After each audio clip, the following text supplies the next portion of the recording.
En este módulo veremos las señales de BCI y siguiente, ahí va. Bien, aquí vemos un resumen de diferentes señales que podemos captar, como serían de origen visual, sonido, señales táctiles de estímulos táctil. Ahí está la tecnología áptica que permite, por ejemplo, un guante áptico darle la mano a una persona que está en otra parte muy lejos y de todos modos sentir que le estoy dando la mano a través de realidad virtual. Hay estímulos olfatorios también. Veremos otras formas de señales o les decimos feature, características que podemos capturar, que son, por ejemplo, biomarcadores en el caso de eh, la saliva o el sudor, en donde hay nanosensores que podemos sensar qué está pasando con una persona. Y tenemos señales, en este caso, que influimos sobre la neuroplasticidad de una persona. Entonces, en este caso, partiremos por ahí por la DBS, son Deep Brain Stimulation. Todas estas son señales que se usan para neuromodulación. Se utilizan en distintos campos, en neurorehabilitación, tratamiento de salud mental también, patologías que pueden ser depresión. Bueno, Deep Brain Stimulation, por ejemplo, se ha aplicado en Parkinson, donde se colocan electrodos, es un método invasivo, electrodos que van específicamente a tratar la patología del Parkinson, los movimientos. También existe el TDCS. El TDCS es Transcranial Current Stimulation. Es corriente eh, no alterna, corriente continua, que se usa para estimular el cerebro. No es que a uno le dé una electrocución por si acaso. ¿Ya?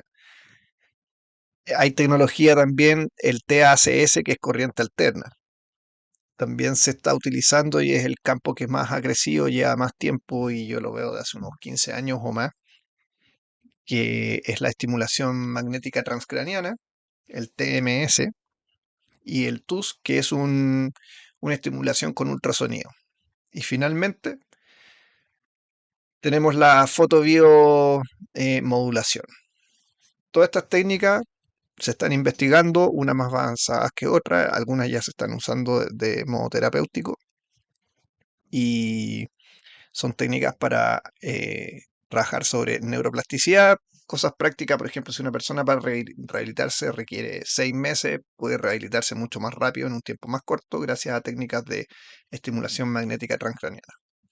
Incluso sirve para aprender más rápido alguna tarea. Eh, entonces, bueno, acá un resumen. Este es el capítulo de señales.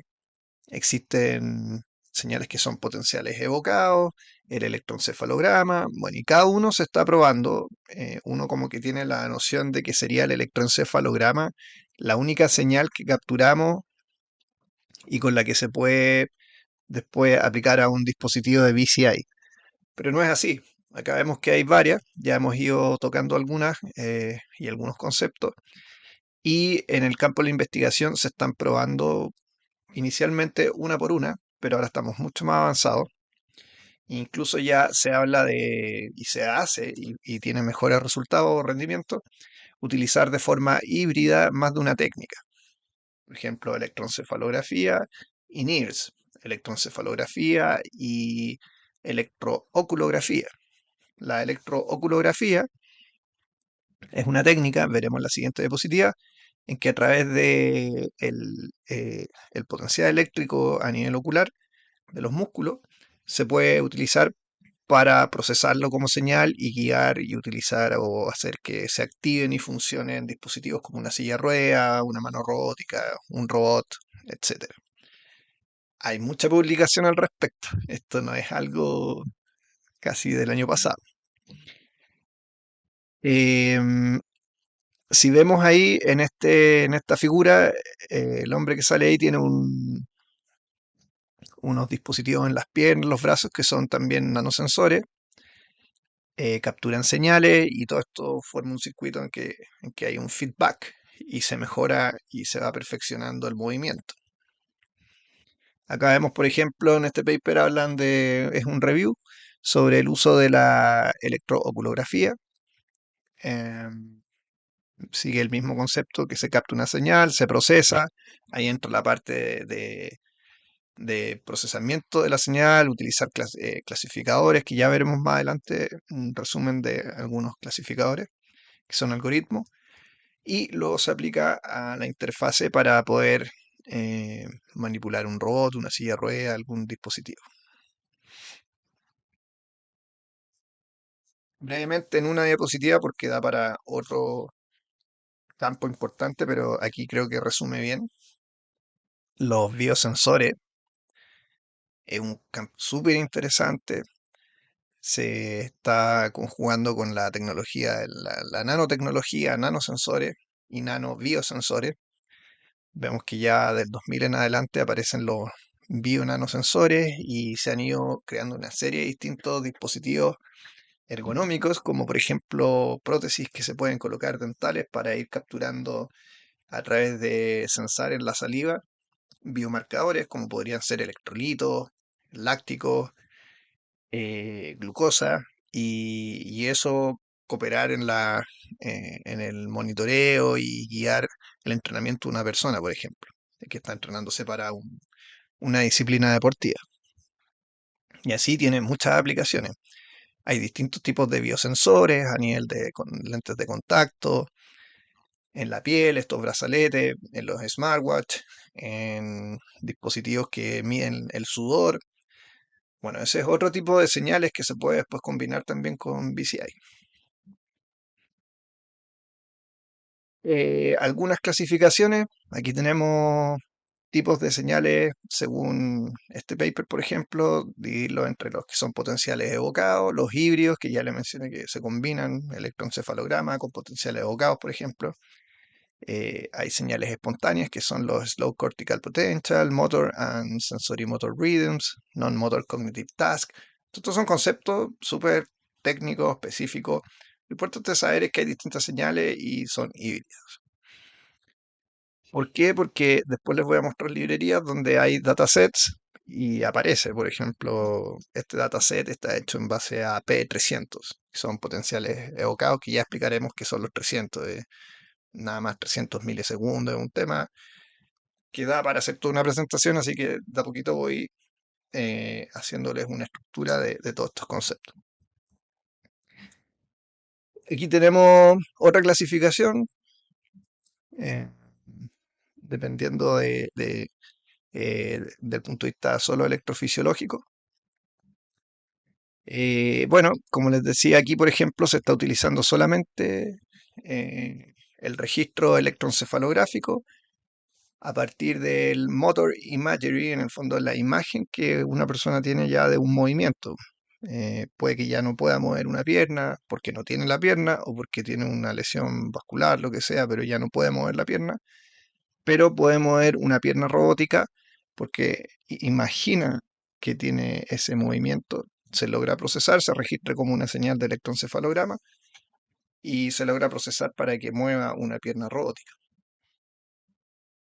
Em, bueno, estos son robots humanoides, son pequeños, no se imaginan un robot gigante, para efectos prácticos más fácil de producir, etcétera, y no son movimientos muy armónicos, al menos son lentos. En este paper aparecen, por ejemplo, las velocidades a los que se mueven, pero se están haciendo cosas como que sirva un vaso de agua. Piensen que hay personas que para ello es súper útil tener un robot que haga las cosas por alguien que está tetrapléjico, que tiene una esclerosis amiotrófica lateral o que está con alguna discapacidad. Y ya estos papers hablan de utilizar señales híbridas porque se logra mejorar el desempeño en cuanto a la armonía, la precisión de los movimientos. Acá otra manera básicamente les quería mostrar esta tabla porque aparecen algunos tipos de señales que se están usando Y la diferencia en que aquí aparece un concepto en la última columna que es el Information Transfer Rate. Este concepto lo vamos a ver acá, en que no es lo mismo un paciente que tiene un enclaustramiento, como sería la banda roja abajo, pacientes que están enclaustrados y que tienen un lock-in syndrome. Estos pacientes prácticamente solo están conscientes, pero no pueden mover ni una parte de su cuerpo y necesitan una tasa de transferencia de información mucho más alta en cuanto al dispositivo de BCI que se le va a sugerir usar. Mientras que los pacientes que tienen, por ejemplo, algo más intermedio, podría ser una esclerosis amiotrófica lateral o un paciente con una lesión eh, no tan compleja, todavía puede mover las manos, por ejemplo. Quizás no necesita una tasa de transferencia de información tan importante. Y una persona que quiere jugar, pero que está sana, también eso básicamente quiere mostrar este gráfico. ¿Ok? Que no es que exista una solución de señal para todo. Esto es paciente a paciente o persona a persona. Otras clasificaciones más, para entender que existen algunos conceptos, bueno, invasivo o no invasivo, que ya lo hemos comentado, pero también existe el tema de sincronía o asincronía. Algunos se necesita que sea sincrónico, que todo sea muy inmediato, y en otros casos, dependiendo de la tarea que se quiera resolver, no es necesario que sea tan sincrónico. Para ir cerrando, las últimas diapositivas, modelos de inteligencia artificial, que la inteligencia artificial ha dado un tremendo impulso en esto. Estas son algunas clasificaciones comúnmente usadas en BCI, solo como para cultura general. Em, y finalmente, mostrarles acá que con estos estudios cada vez se va entendiendo más em, todo lo que hemos visto hacia atrás: resonancia nuclear magnética, magnetoencefalografía, NIRS, electroencefalograma, también está el PET. Bueno, todo esto ha ido contribuyendo a entender más cómo funciona lo complejo que es el activar una mano, que se mueva, toda la parte locomotora. Y mientras más se entiende, se logra perfeccionar y dar una mejor solución para pacientes que tienen discapacidades, por ejemplo.